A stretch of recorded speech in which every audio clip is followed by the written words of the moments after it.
Hello, if this is your first time tuning in, Interactive Indies is a bi-weekly community podcast featuring stories from the people that make up our game development and many other creative communities here in Winnipeg and across the country. If you support what we are building and would like to contribute, please consider becoming a patron. By becoming a patron, you're able to have a direct impact on our ability to continue to improve the quality of our content. You can check out our Patreon page for more information. You can also support us by subscribing to our channel on YouTube and helping us reach our first 100 subscribers. So on today's episode, I have a conversation with guest Daniel Bergman. Daniel is an educator, musician, and a gamer. His career as an educator came naturally and practically from his passions as a musician, and his love of music career arguably came from the dissecting the songs from the games he grew up on. Besides being the editor of this very podcast, Daniel also hosts a video game music theory podcast called Overtune Warpzone. He's also involved with the YouTube channel Games Explained, where they host videos covering board game rules, podcasts, and editorials. So without further ado, please enjoy my conversation with Daniel Bergman. Great follow the fly. All right.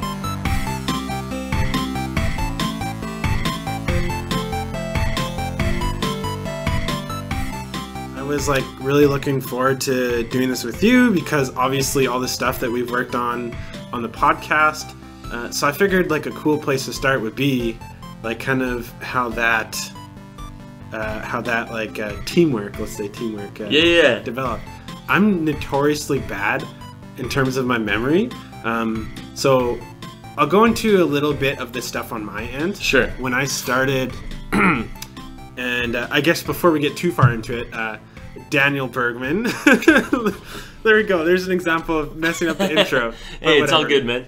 We'll just roll. It makes it more honest. Absolutely. This is a conversation. Yeah, exactly. So for those that are listening, Daniel Bergman is the special guest today, and this is a particularly special guest because he happens to also edit the podcast. Someone asked me, actually, I'll go on a quick tangent here. Mm-hmm. Someone asked me, would it be weird for you to edit your own episode? I've edited my own face and voice before, and we were just talking before we started filming about how when you're editing yourself, you become so hyper aware of all these little things that you do, and I'm like, it sucks that I always do this, and now I'm really aware of it because I'm staring at myself doing this or listening to myself doing this, right. And so that'll be weird, but hey, whatever. It's probably good at the same time because it forces you to acknowledge those things, and then you're like, oh, I don't like this. I'm going to work on this. Absolutely, yeah. We can get into it later, but when I do stuff like that, I've noticed just how much you say the word like, how much you say how much do whatever. You probably have a good perspective on this. How much... How much? I'm curious because oh my gosh, it's so crazy. Now you're paying attention to yourself. Yeah.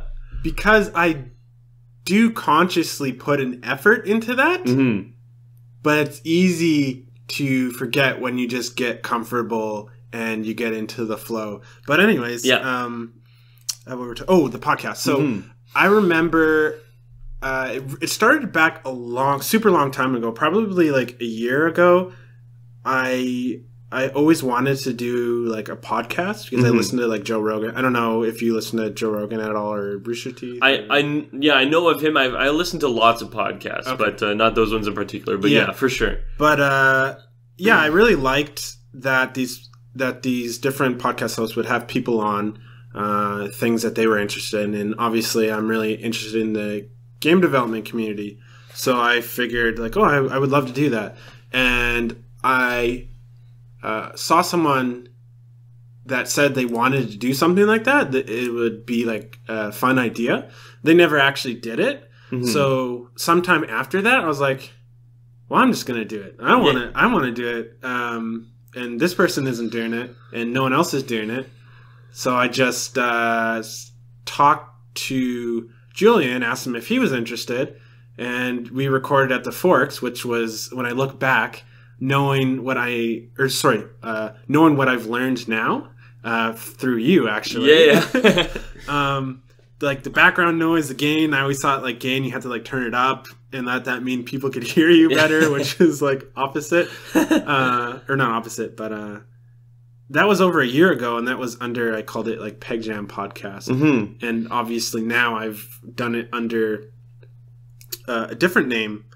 But at what point I don't recall, but what point did you like come in?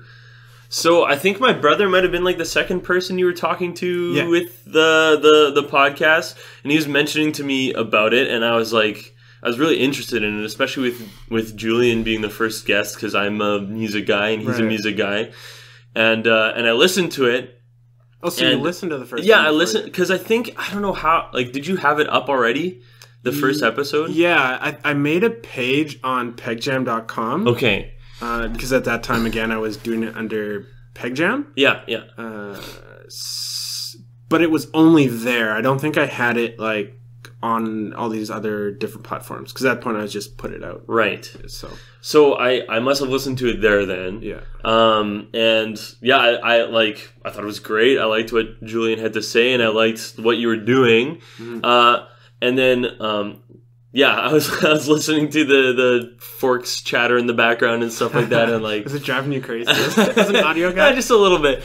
And I was at that time starting to get more into wanting to, flex my audio editing muscles a little bit more. Like at that point, and looking for an opportunity to do it, and it just seemed like I may as well reach out to this guy Daniel Voth and and see what we could do with that, and then you were very interested in that, and I think almost from the get-go we're working together on it. So it's really nice when that stuff happens so organically, and everyone, not to speak for you, but everyone is like super into the thing that they're working on, because I find that that's not always super common to bring different people together and to be just as into the thing that they're making. Mm-hmm. Like when you think of different game groups, sometimes things don't work out because there's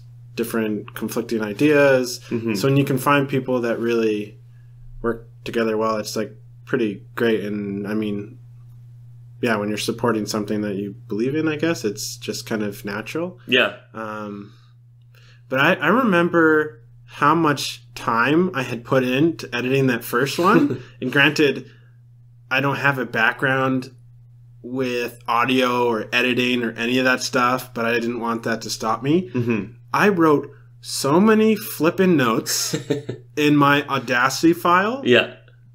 Like, I broke it down by like Act 1, Act 2, and then I put like little stars. Probably over 100 like notes on the Audacity track, because at that point I was like editing content and like ums and ahs, as I say, like and Yeah, right, of course. And I think that was great because it gives me appreciation at a deeper level for some of the things that you do. Mm-hmm. And I can like learn from that, so that is great. Yeah, I think the more that people can appreciate what others on the team are can bring to the table, like that, then then you realize what it is that they're doing. You can have a language to talk to them with if you are like involved in the stuff that they're doing and stuff too. So yeah, it's great. Like I want to be able to do more stuff in the different realms of, making projects and stuff like that I'm currently not involved in, so that I can figure out more how my piece of the puzzle fits in, right? Like, because I've found more or less what my thing is, and now it's just sort of a matter of seeing how that fits in with what other people are doing and that kind of thing. Like your thing being audio? Yeah, I think so. Like, I enjoy... Yeah, I enjoy, like, this podcast, editing this. The other things that I'm involved with, the different projects that I'm working on, and the video editing that I do for like Games Explained and stuff like that, and making music for different sorts of things, like the varieties. I'd imagine the variety's nice. And I talked to your brother a little bit. He mentioned that you do enjoy jumping between different projects and having different outlets that are all kind of unique in their own ways. Mm-hmm. Yeah, it's you know, I'm finding more opportunities to use the skills that that's the thing, right? Like, I'm trying to develop these skills in these areas, and I think one of the best ways to do that is to find those projects and opportunities and then just like jump into them and go for it. And the more that I've said yes to people, I think the more skilled I've become and the more marketable I've become as this aspect of my... that's kind of how I look at it as well. Like, the nature of doing this is that I get to talk to so many different people, and different opportunities can come up, not like explicitly like, oh, we're going to give you this, because just like even more just relationships and getting to know people, I think that's more the opportunity that I appreciate. But having said that, there's all the other different kinds of opportunities, like, for example, having New Media Manitoba be interested and willing and supporting the podcast. That has been great. And all that stuff has come up organically. And it's nice, going back to kind of how you got involved, it's nice to be able to do something, to work together with people to accomplish something. And I'm not even necessarily referring specifically to the podcast. Anything like doing game jams is like so much fun. So I don't know if you can relate to that when you're working on different game jam projects. But I'm curious about some of the other things aside from the podcast that you've had an opportunity to work on. So I know there's a few things that I've actually been wanting to ask you about for a while. So I think I'll just... Where's a good place to start? There's like too many things that I wanted to ask you about. What are here's a good way to phrase this. What are some of the other projects that you get to contribute to that you're particularly fond of? We'll start there. Well, I mean, since you were talking a little bit about game jams, I guess I'll start with those, because what you were saying too about working with people on a project, like, that's been the biggest impetus for me. Like, I know about myself that I am a procrastinator and hardcore. Really? And for sure. And you know, I have lots of ideas for things that I might want to do in the future or whatever, but I know about myself that if, like, there has to be some kind of impetus to spur on that the production of that thing or my working towards that. And so I've been very grateful for game jams and the fact that here's your start time, here's your end time, make something in between here. And it's very finite and very deliberate in the fact that you have this time frame to work in, and you've got to get something done by this time, right?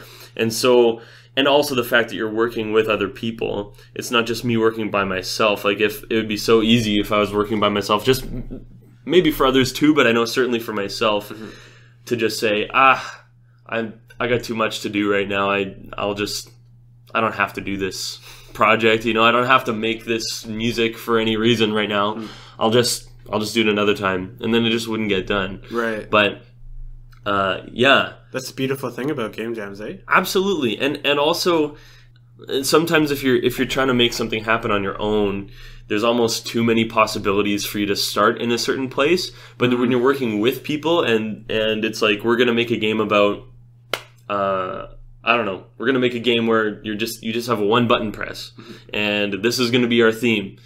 Then it's like, okay, I can take this theme and take something from, and now I have a launching pad, right? Yeah. But if I'm doing something on my own with no restrictions, it's like, where do I even start on this thing, right? I think for some people that's a hard place to start. I know for myself, I enjoy that, coming up with ideas. And for the longest time, I would just jam on my own because I wanted to do my idea. Sure. And I wasn't willing to sacrifice that. Sure, yeah. This sounds bad.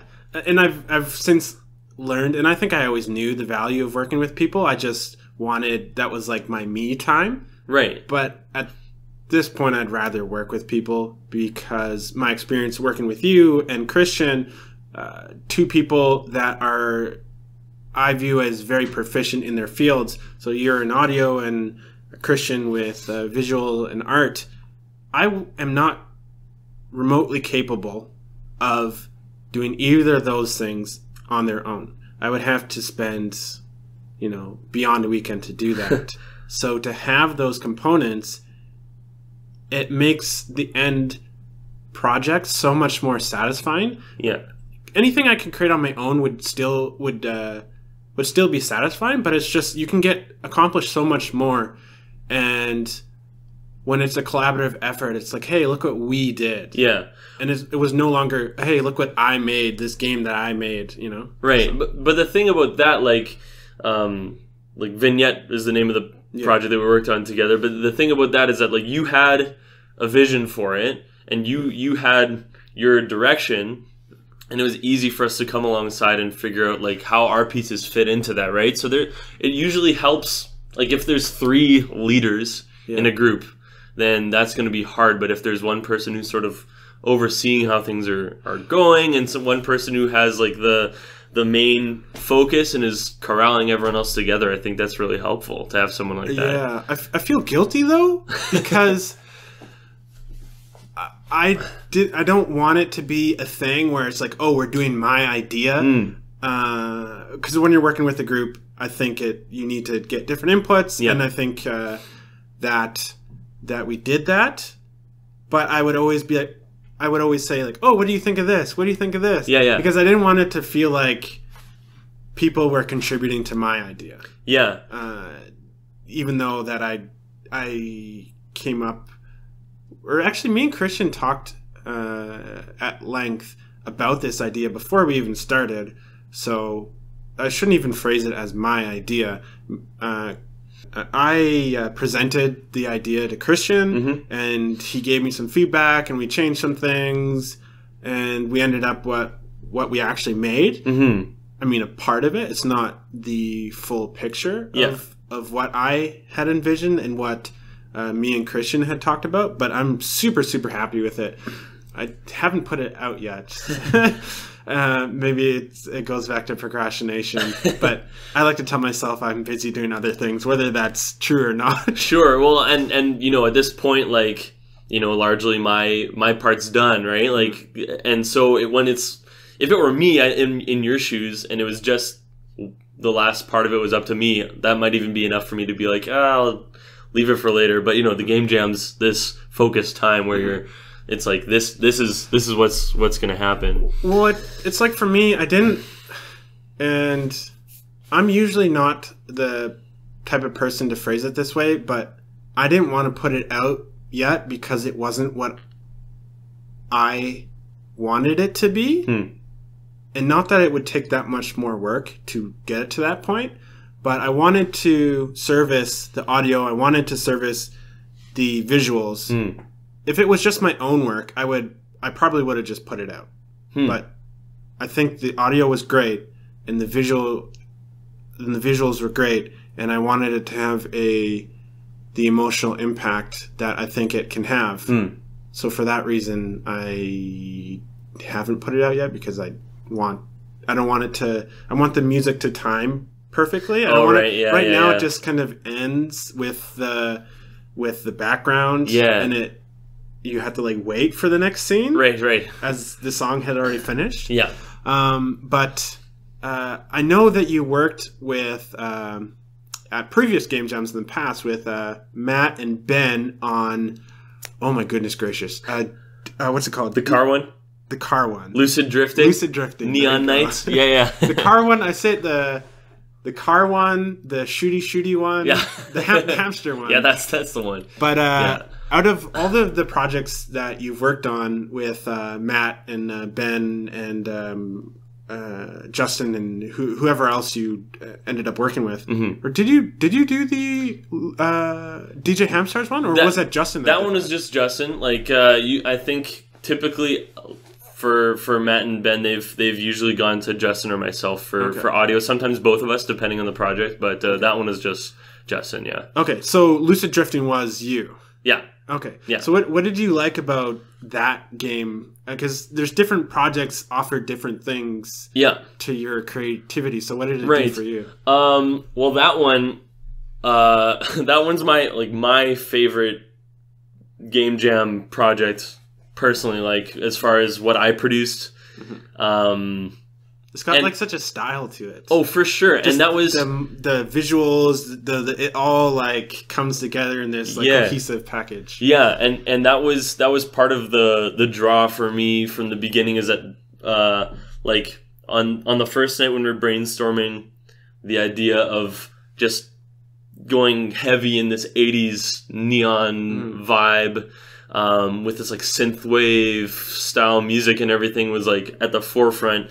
And because like Matt does a lot of music himself, and so he's got a lot of he does. Like he's I know he does music at his church all the time, and he's a trumpet player. We play in a ska band together. Matt Welk? Yeah, Matt Welk. Oh, that's crazy. I didn't even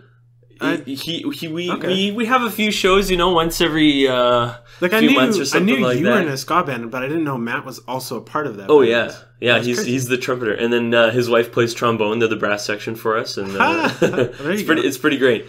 So he's got a lot of the vocabulary to talk about the music end of things, and so like even from the beginning, it's like I want I'll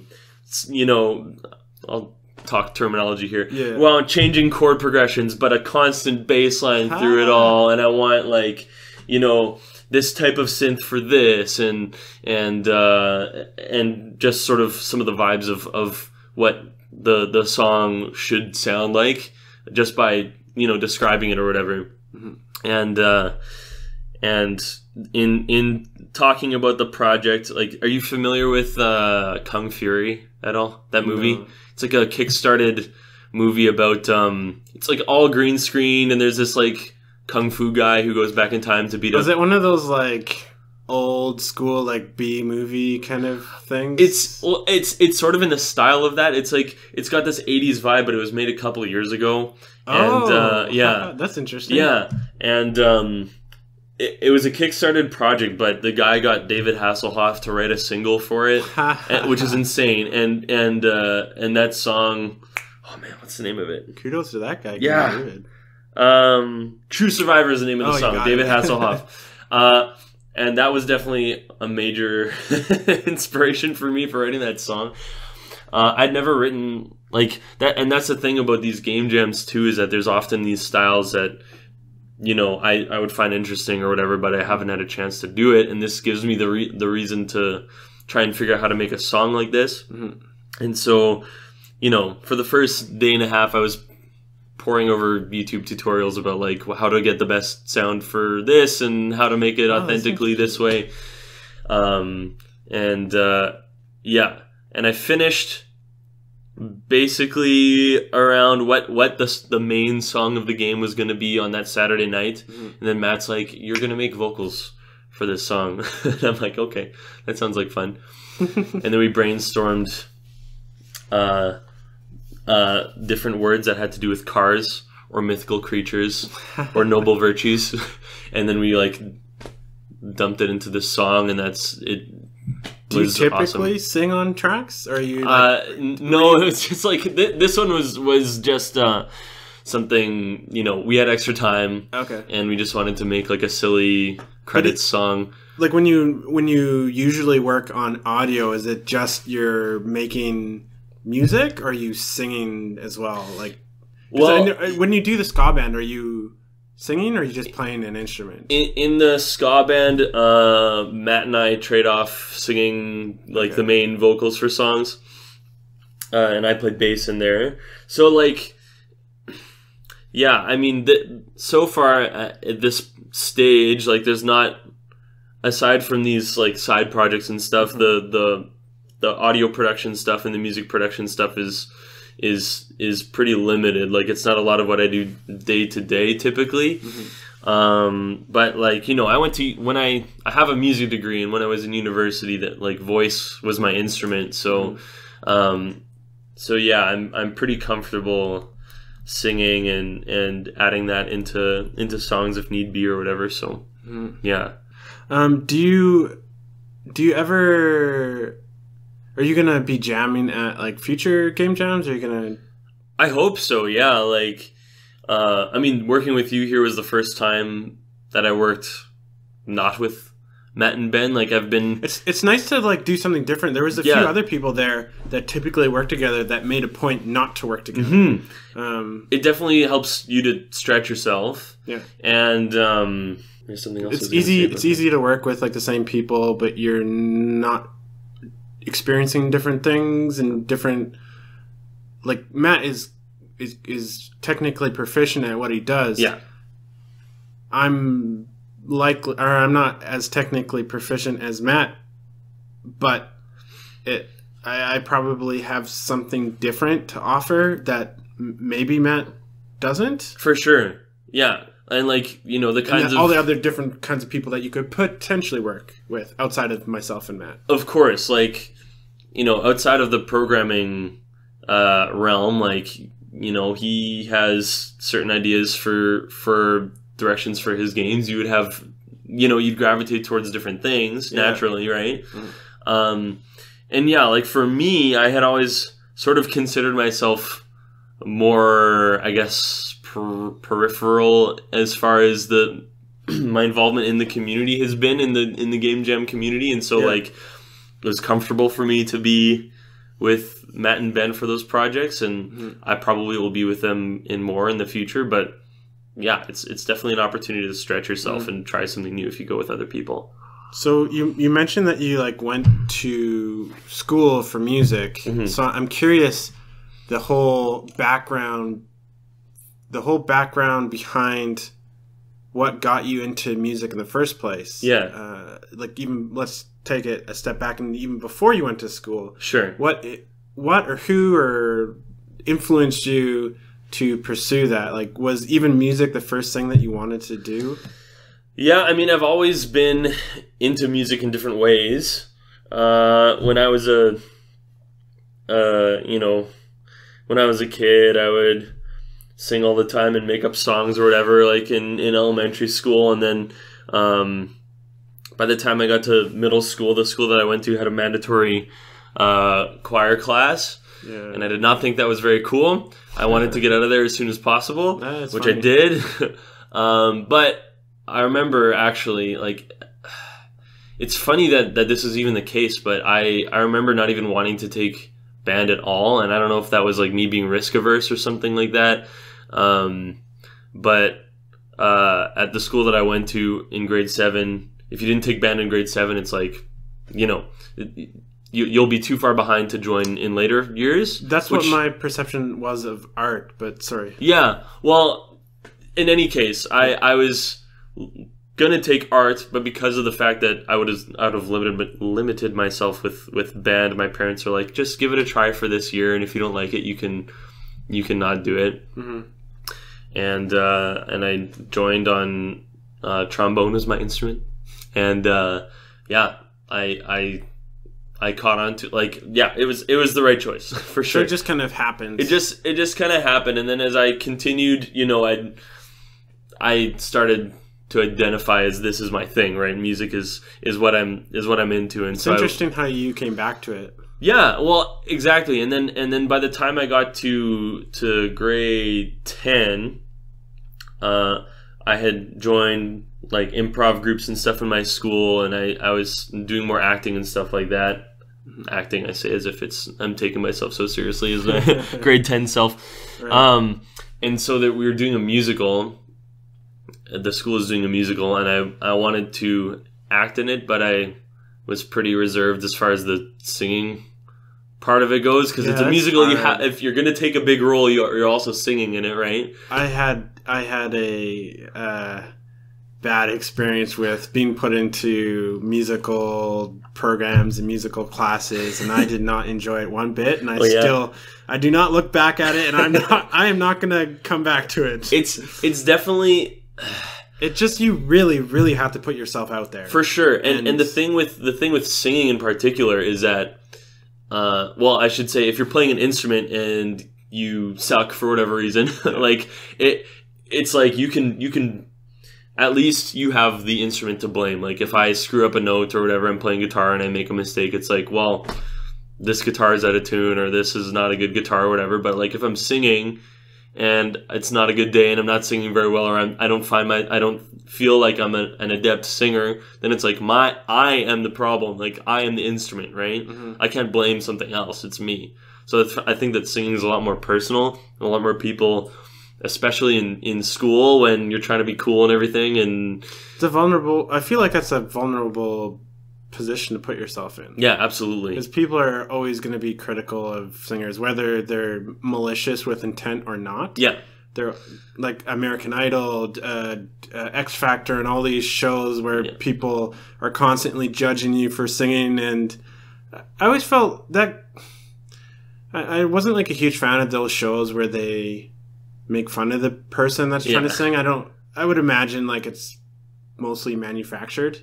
Right. And reality TV, but it just seems kind of like a bummer that, sure, this person isn't a great singer. Yeah. But I mean, they're doing it because in most cases they probably enjoy it, and for someone to, I don't know. Yeah. The thing about those shows, like certainly they get into the entertainment aspect of the people who, you know, if they find people who really shouldn't be there, they ham it up, right? Yeah, exactly. They're like, oh, here, you can take the fast track lane. Exactly. But then at the same time, it's like, you know, you can't deny that some of those people are really bad, and it's like, how do you get to that point without someone telling you, I guess, or like without you figuring it out, you know? Like, you know, it's not that I don't think that they should be singing, but like we were talking about, you're putting yourself in a vulnerable place singing in front of people. I guess you're choosing to do that. You're choosing to do it, and so like, you know, I think having some self-awareness is pretty important in situations like that.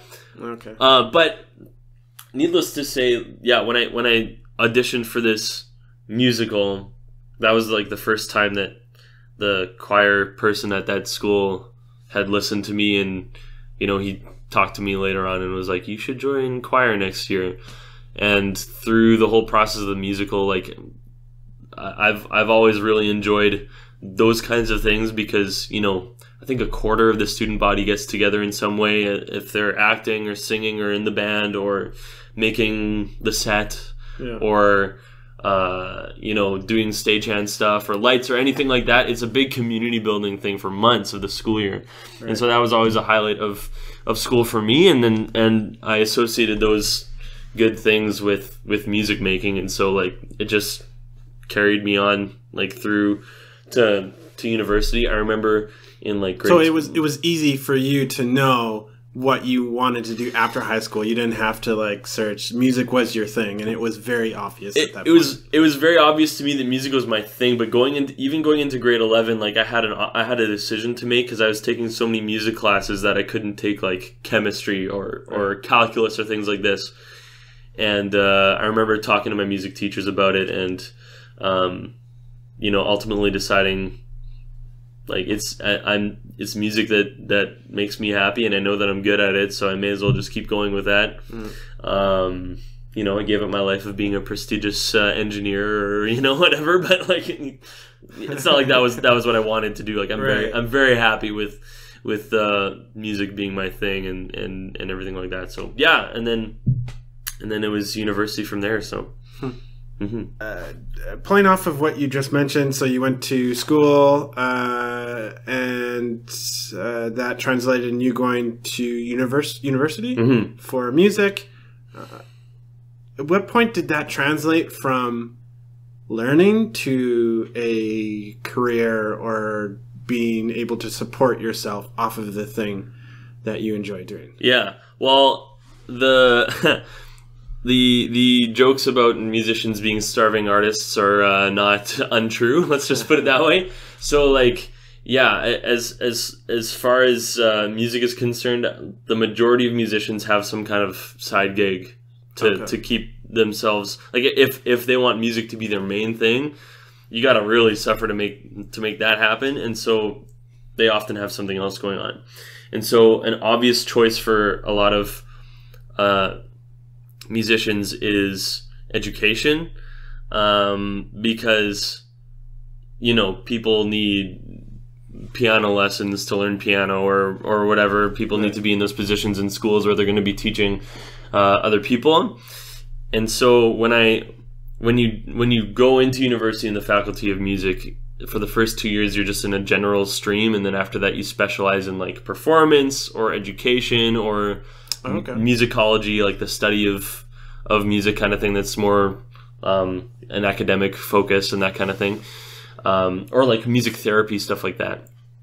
And so I never really thought that I was gonna teach, but that's just sort of naturally where my course led me. Okay. And so that's basically my full-time thing now is teaching. Like I teach middle school guitar, and you know, I sub here and there, and I teach I right now I have a term doing elementary music, and we're working towards a big musical for winter time and all these other things too. So that's like my main source of income is education through music. Okay, so you're able to support yourself doing the thing that you enjoy doing. Mm-hmm. Yeah, it's definitely different. Do you ever look at where you're at in terms of being able to do that and think like, oh, this is crazy because that I'm doing the thing that I'm able to support yourself? Because you mentioned like it's not untrue that musicians and artists are referred to as starving. Yeah.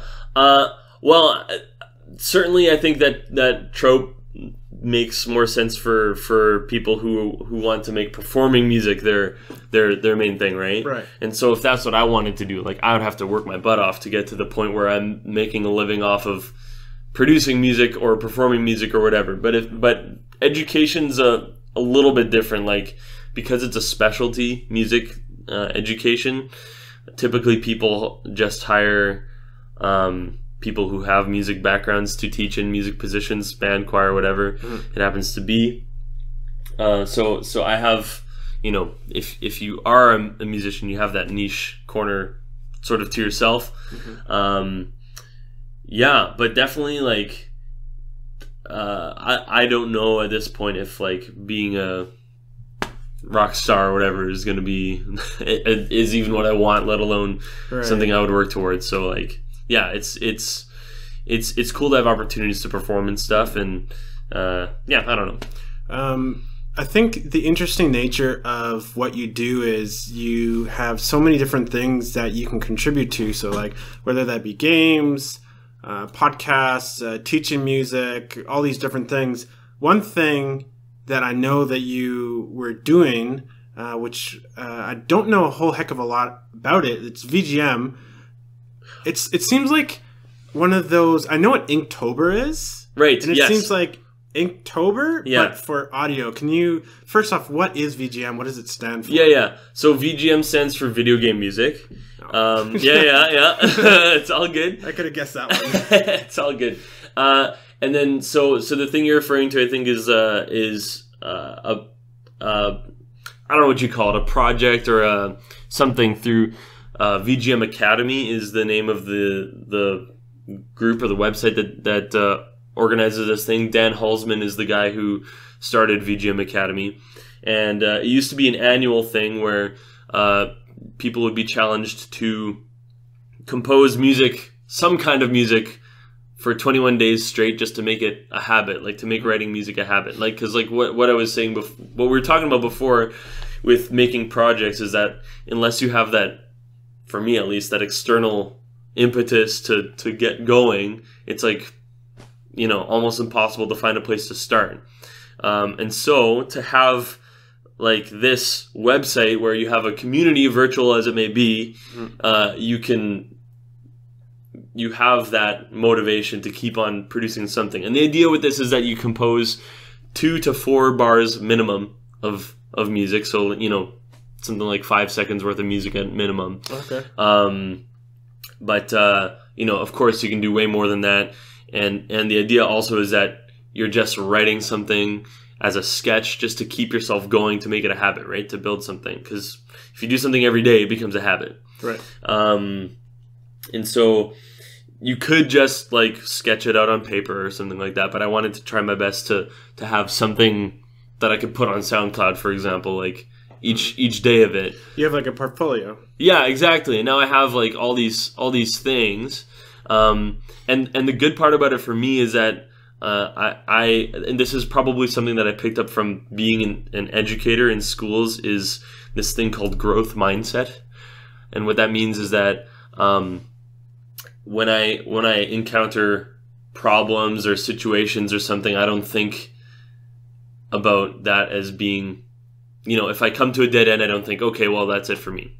You know, when I come to a dead end, or if I'm not good enough to do something, then I think about how I can overcome that challenge, or how I can improve myself to be good enough to do what I want to do. And so these kinds of projects I consider as drafts, because it's otherwise I don't know if I'd put anything out into the world for people to listen to, because I'd be so concerned about it being perfect that it would never get out there, right? Just kind of like what you're thinking about, like when you're talking about that with Vignette, like wanting to do justice to the different elements of it. Like I get that, because you want it to be as good as it could possibly be before it gets out there, right?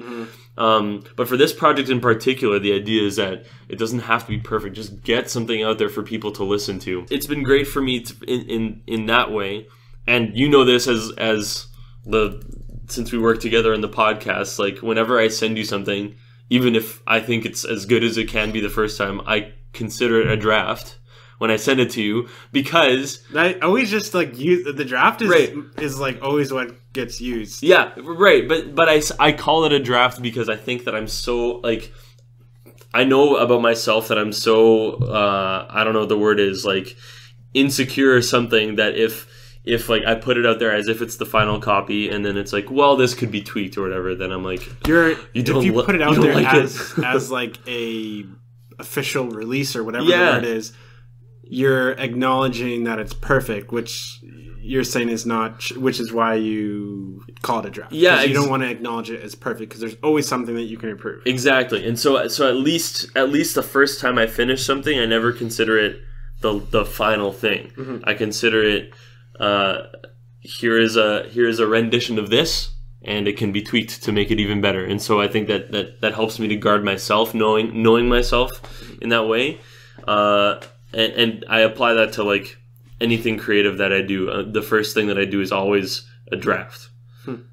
I think in schools and stuff, we're tempted to, when we have a paper to write in university or whatever, like I know I've done it a million times. You hurry something out the night before, and you never look it over. You just send it in, right? Yeah. And it's like that's the final thing, and you don't even take the time to look over it again. But yeah, the older and wiser I get, the more I realize that I should be considering this maybe in a different way.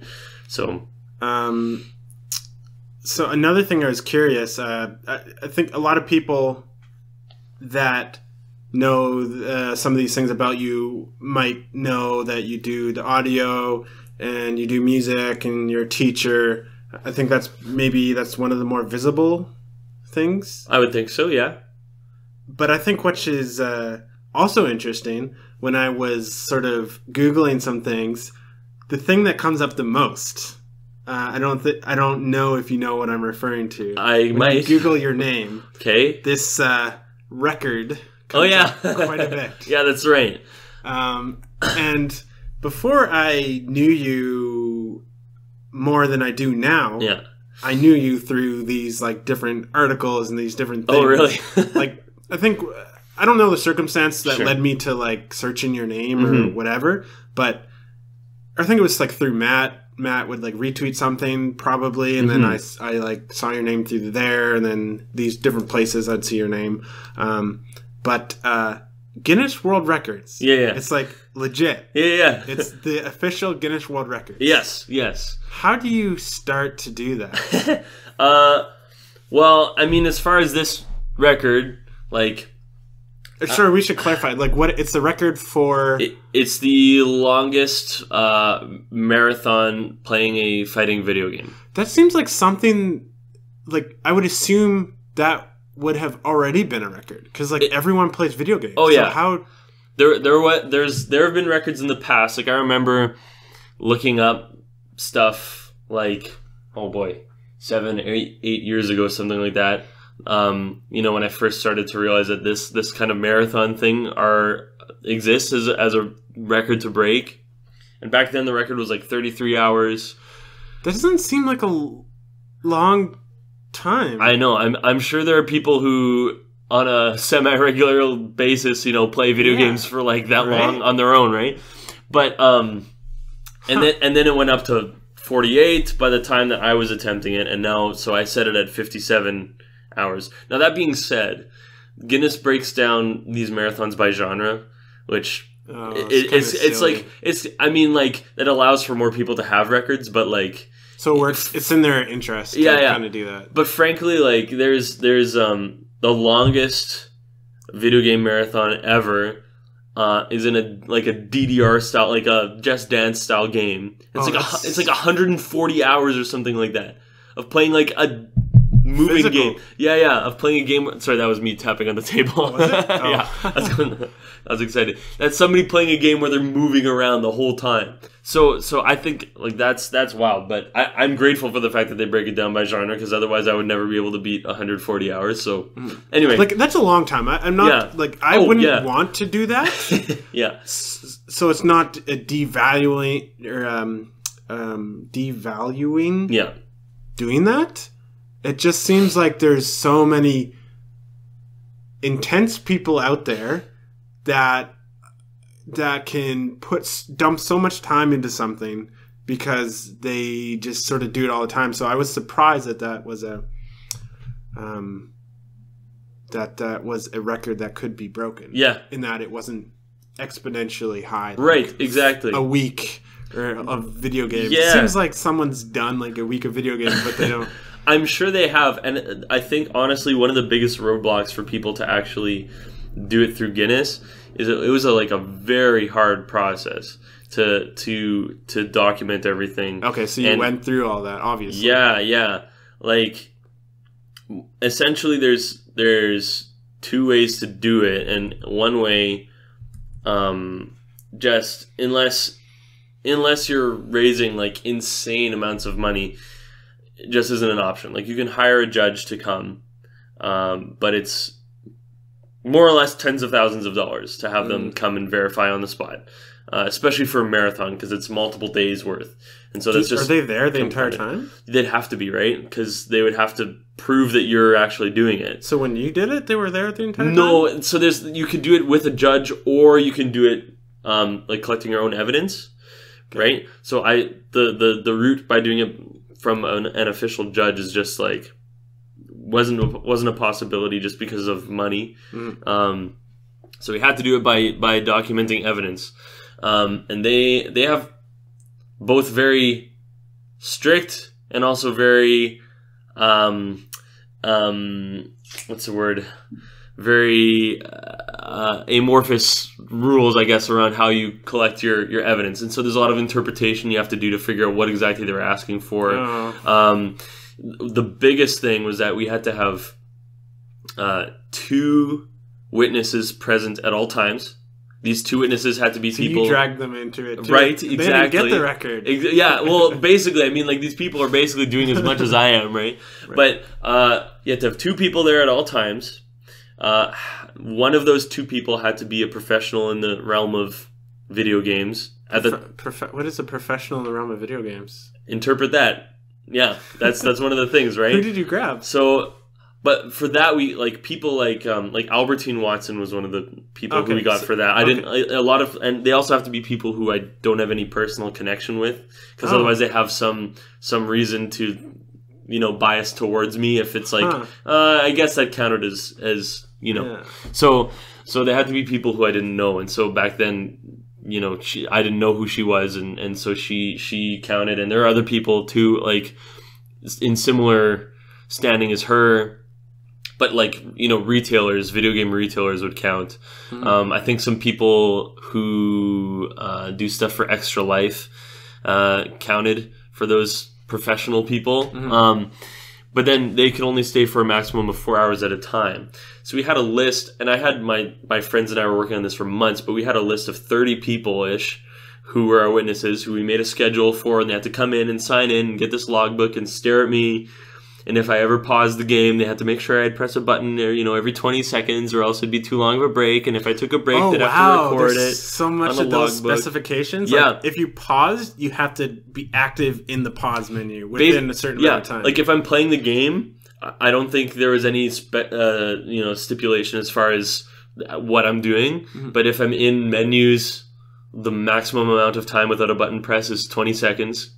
You gotta take advantage of that. Well, exactly, right?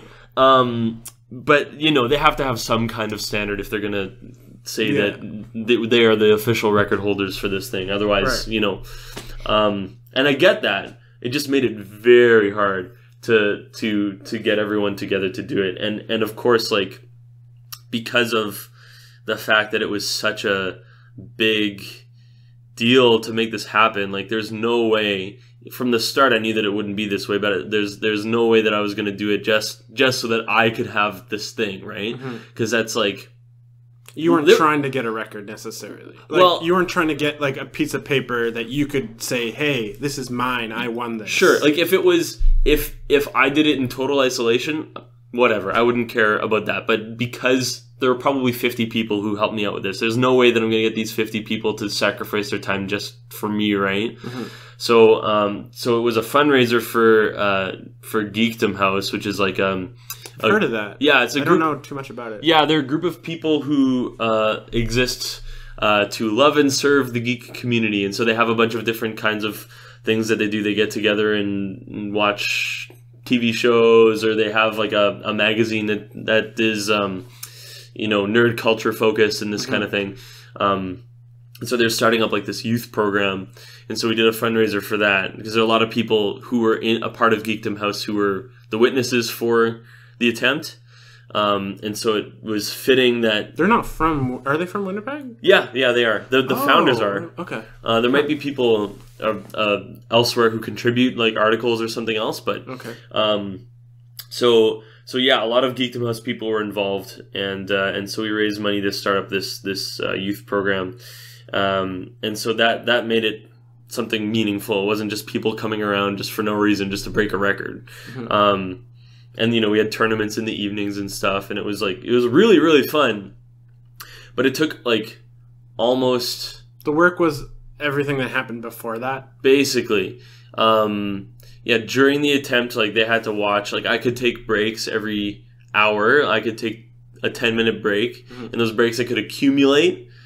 So, like, if I took, 6 hours of straight playtime, I would have accumulated 60 minutes or an hour of rest time. So, so they're logging these things and whatever. Yeah, so it was just a lot of focus, I guess, during the attempts. The hard work was, setting up all this stuff. But yeah, it took almost 2 full years to have Guinness verify it. I was sort of hoping for some... 2 full years, that's crazy. Yeah, right. I was hoping for some momentum, like, to carry on with the fundraiser that we did and that kind of thing, but, granted, I wouldn't want to be the person to sit in front of a screen and watch someone else play play a game for 57 hours and confirm that it actually happened, but, like, it was a long time to wait to see if it was legit or not, but, yeah, it's it's on the website now, so it went through. How much money did you end up raising? The total I can't say for sure because some came through the stream, some came in person, some came through tournaments, but somewhere in the 4-figure range, like in the thousands somewhere. So it's not easy to raise money. No, yeah, and it was good. Like I very rarely, like once a year, do something on Twitch or something like that. But it was good to have like some viewership and people checking out what we were doing and everything, and you know, you could donate through the site, which makes it really easy. And so yeah, it was awesome, like very cool. If it wasn't such a headache to put together, I would do more. I would try to go for more records, but do you have the plaque or whatever? I got a plaque in my house hanging up. Oh, geez, look at you! Yeah, is that your like? You just put it right at the front door, absolutely, on the front wall. Welcome to the Guinness World Record. No, no, it's cool. It's cool to have, and definitely it's a fun little story. Yeah, absolutely. Part of your life or whatever. Yeah, like growing up, you know, you read the book and you're like, I wonder if I could get a record someday, and that was sort of that for me. I wonder how many other like niche little records are like. You don't need to be a particular physical kind of person or mental kind of person to achieve that. You can pretty much, most people could do that. It's just how much work you're willing to put in to set it up. So I wonder how many records are out there that are ripe for the picking. For sure, and that's exactly why I picked this one, because I knew that I'm not gonna like bike across the Canada or something the fastest or anything like this. Like, this is a record that I can actually achieve. I wonder. Do you follow that record at all? The one that I like. Yeah, the fighting game marathon. I wouldn't know if somebody's attempting it or broken it, but I do know actually after the attempt started, somebody sent me a link to. There's a Smash Bros. Player who plays Melee, and his name is his tag is Gatsu, and he did 72 hours. And I was told about this in the middle of it, and I'm like, in the middle of my attempt, and I'm like, well, I know that I'm stopping at 57, so I don't know what to do now. But he gave evidence to Guinness, and there was some technicality that they said it wasn't valid for. Oh, so you potentially could have lost your record. Right, exactly. Oh gosh. Yeah, exactly. But and you know, I feel bad for the guy because like. He probably did. He did it. Right, of course. And he did the 72-hour thing. He missed a checkbox or something. Right, exactly. Like, maybe there was a section of footage that was corrupt or something that didn't get to Guinness, but, like, they have to be sticklers. And I get that, but it's just such a tough break for people who aren't... who don't have everything totally set up. So we had in a row, we had 3 cameras. And we'd have 2 running at a time, and when one of them would get full, we had a desktop there that we'd dump the footage onto, and as soon as the one was full, we'd start the third one, dump this camera as these 2 are now filming, and it would just rotate through. So we always had 2 cameras. So there's like 57 hours of footage times 2 that we sent to them, just in case. Like, so that's like a pretty unique part of. I don't want to say your life, but like a unique moment or point in your life that's like outside of what you do. Like, it's outside of the audio. Granted, it's still video game related, but it's pretty unique, and it's kind of a unique little thing that most people haven't tried to do before. And it turned into something really cool that brought people together, which is part of what made it a fun thing. Like, there's no way, I don't think, that I would do something like that in isolation. Now that I've done it, especially, like, it just makes sense to have people involved. So it's nice to hear all the things that you're passionate about, and the different types of things. So, like, again, the music, this record, but I'm also curious about some of the things outside of that you're passionate about, or some of the things that are important to you, and like maybe more so in your like personal life, or outside of. By personal, maybe I mean outside of audio and outside of video games. Well, I like part of my job is I work at my church too, and that's something that's very important to me is my faith. And so I play there like every weekend. And it's really cool that I get the opportunity to do that. Like, I don't think a lot of people have the chance to work in a scenario like that. And that's something that's really important to me. Why is it so important to you? What is it like? What do you get out of it? Or what do you are able to give? Because I know it's not all about It's not about giving. A lot of times it's about, or it's not about receiving. It's about giving that gives you that kind of. I think a big part of it is that I lead worship on those weekends, and so to have a collective group experience that, and to be involved in such a big way in helping people get to that kind of point, I think is like a rare opportunity, I think, and something that I find really cool to be able to do so often. And I mean, I think that music has a lot of power in a lot of ways. Like it's a very subjective thing. It's a very emotional thing. It's hard to describe, and so there's a lot of these intangible things about music that I think correlate with, you know, Christianity and my faith and that kind of thing. And so for me, it's a natural progression towards that, and something really cool to be a part of. So that's I do that in addition to all the subbing and work that I do in schools too. What else outside of those things? I have dabbled in beer and wine making in the past. It's something that I enjoy. Like those perfect. A lot of times people always say that it's a good idea to do things outside of your main hobby. Yeah. The wine and beer. Yeah. The wine and beer seems like that perfect thing that's like outside. It has nothing to do with anything else. Yeah. It's just like weird, quirky little thing. Yeah. And I mean that as a compliment. Yeah.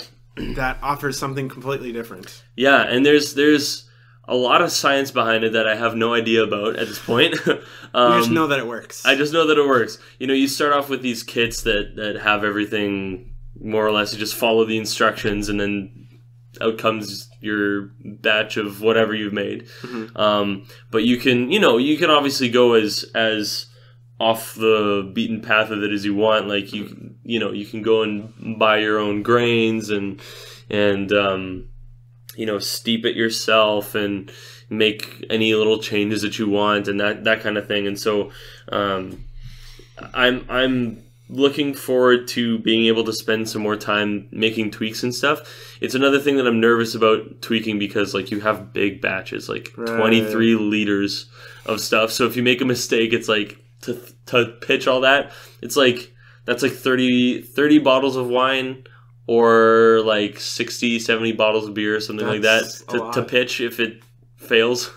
So you haven't ever failed before? I haven't had anything that I find undrinkable. But I don't know, maybe my tastes are whatever. You're just like, I'm not going to accept it as a failure. Yeah. This is delicious. Yeah, exactly. I think for the most part, as long as you keep your equipment sterile and you do things in the order that you're supposed to do them in, it won't turn out bad. It'll just turn out different, you know? Okay. So that leads me into another thing I want to ask you about. You mentioned writing the stigma of people who are gamers enjoying other fringe topics. I was hoping that you might be able to elaborate on that. Sure. Yeah, I guess maybe I mistyped or something. What I mean to say is like people who are gamers or enjoy other fringe topics. So gaming, you know, for some people is a fringe thing. It's not something that they're used to or whatever. What I meant by that is I think sometimes people who have hobbies like gaming or other stuff are viewed as like this basement dwelling antisocial addictive personality kind of thing, but like I think that there's a lot of good that can come from and for me, one of the hobbies that I enjoy a lot is gaming, obviously. And I think there's a lot of good things to come from that. I think that, you know, video games can be a storytelling medium just as good as a movie or a book can be, and that kind of thing. And I think that as long as you're taking your life in moderation, these hobbies are things that you enjoy, then why not? Like if you're going overboard and it's all you can think about or whatever, then that's something different. But I just that's what I ment by that. Okay. By that phrase that I had written there. I can definitely see like there's a stigma probably around video games. A lot of people that grew up making things on their computer. Mm-hmm.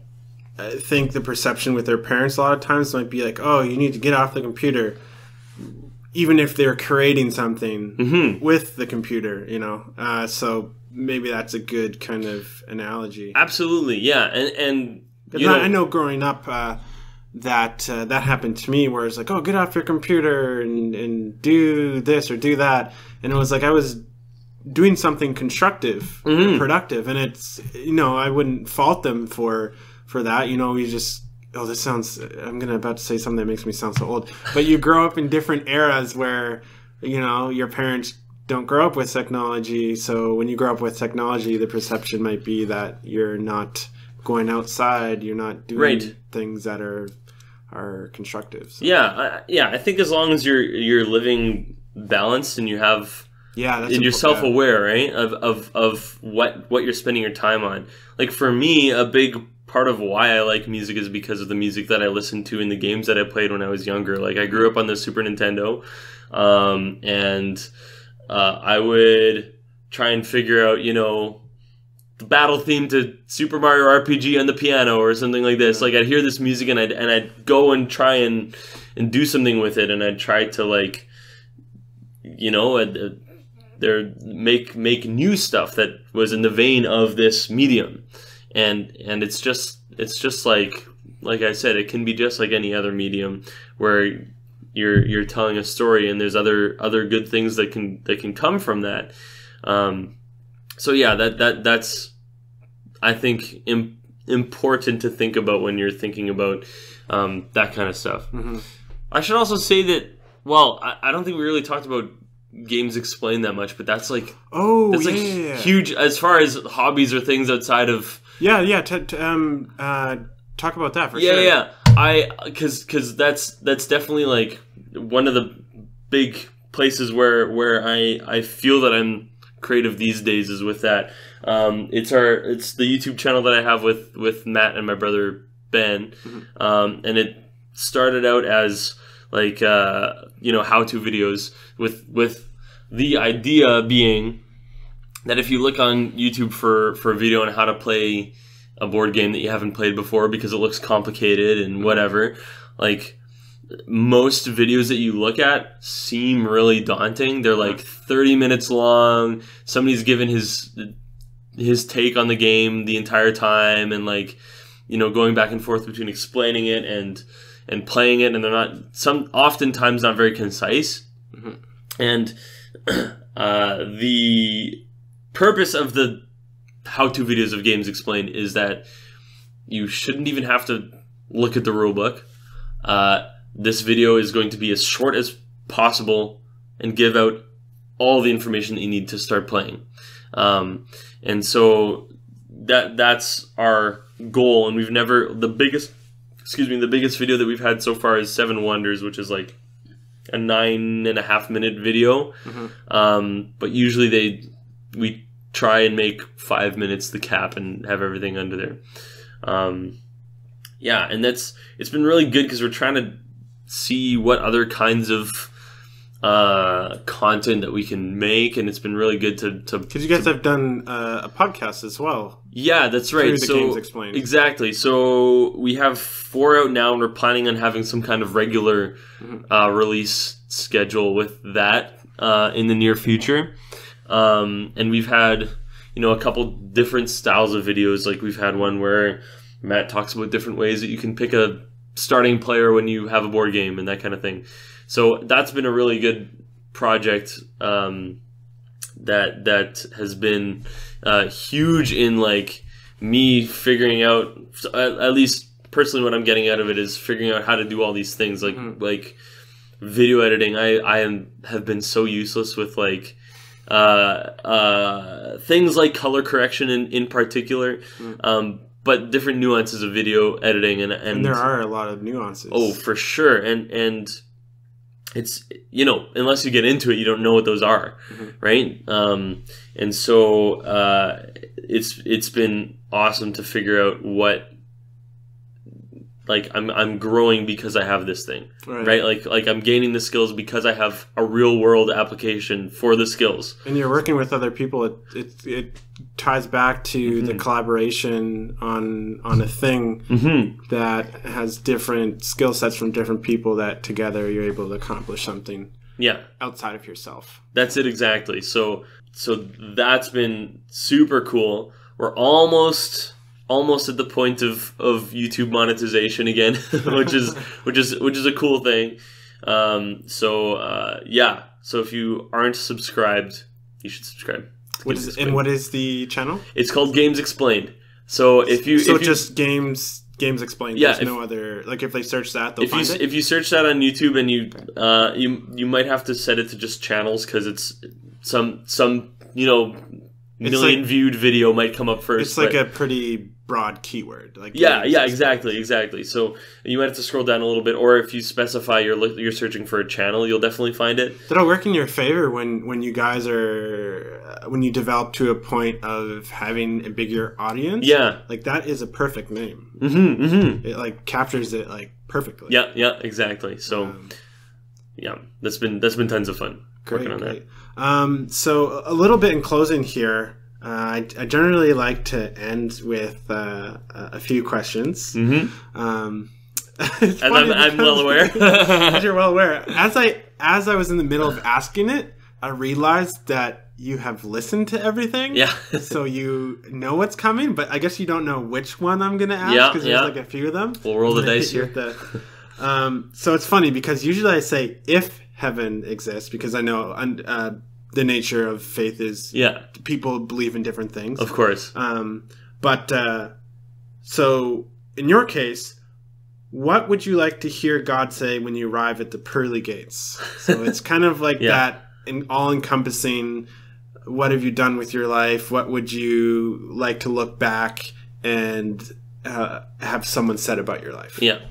It's funny because I've heard you ask this question like so many times, and now I'm going to sit here and think. Even though I know that it was coming. It's like it's hard to put your life into to encapsulate that and to express it in sort of a finite way, because there's so much malleableness to life. But yeah, I find like a lot of people have interesting answers because it's such a personal aspect of your life to kind of look back and kind of interpret it however you choose. Yeah. I think what I think would be most important to me to hear is that I have valued people. You have valued people? Yeah, I have given people value, that they have felt that I have valued them in my interactions with them, or whatever the case may be. Like I know for myself, I'm a fairly reserved, introverted person. Well, I may not come across as that sometimes, but certainly I get my energy from being alone. And so you know, when I talk with people, I don't want to give them the impression that you know I want to get out of there and be alone or anything like that. So I feel like in some ways it might be a bit harder for me, but I think if I look at the example of Christ as a Christian person, as I've said in this podcast, like I think that is one of the biggest values that a person can gain from his example is that you know, people have worth, they have value, and I want them to know that and to feel that, and I don't want to spread badness, you know. I don't think anybody does, right? But I really want to be conscious about how I'm making other people feel, and whether they feel, like they have been accepted by me or whatever the case may be. So I think that would be my answer. I think that's the first thing that comes to mind. I think that's what's important. So yeah. I think it's always an interesting. You always get interesting answers out of that because again, it is so personal, and it is so specific to your life experience. So I appreciate your answer, I guess, and I appreciate having you on. Again, for people that aren't aware, Dan has done so much behind the scenes in terms of keeping things rolling. So you do like all the post-production work, and usually I say thanks to Dan Bergman for doing all of that. I can just kind of say it to your face. Yep. The great thing about this podcast is there's so many different people that are coming together to contribute to it, and I've said it multiple times, so maybe I need to be aware of if I'm being super repetitive. But regardless, it is really important to me that all the people that contribute, yourself, Daniel Blair, who has volunteered his equipment, even the people that are listening, they might not be providing content, but just the fact that you're listening, not even to me, but to the person that I get to talk to, right? Because I get an opportunity to learn where they're coming from, the things that motivate them, who they are as people, the things that they believe in, the things that are important, etc., etc. Because we don't get a chance to get into those things oftentimes, just because everyone's busy living their lives. So this podcast is a really great opportunity to do that. So yeah, I wanted to thank yourself. I want to thank Daniel Blair for the equipment. Obviously, New Media Manitoba for, supporting the podcast. Everyone that's listening, anyone that I've had on in the past. But I guess before we kind of end it off here, if people want to tune in to different things, I know you mentioned the YouTube channel, but do you have like a website or any other projects, or kind of this is like the say your stuff? Yeah, for sure. I'm pretty much a lurker on all forms of social media, but when I do post, it's usually about a project of some kind that I'm involved in. So if you're at all interested in that, my tags basically everywhere are Bergalicious Def. BERGALICIOUSDEF. And if you want to hear that again, rewind 15 seconds so you can hear that again. So yeah, that would be Twitter, SoundCloud for the music stuff. If you want to hear what I've done for the 21-day VGM Academy composition stuff, and for sure go check out Games Explained on YouTube and our podcast that we have too. So yeah, cool. Yeah, thanks again for your time, and thanks everyone for listening. And yeah, that's it. Thanks.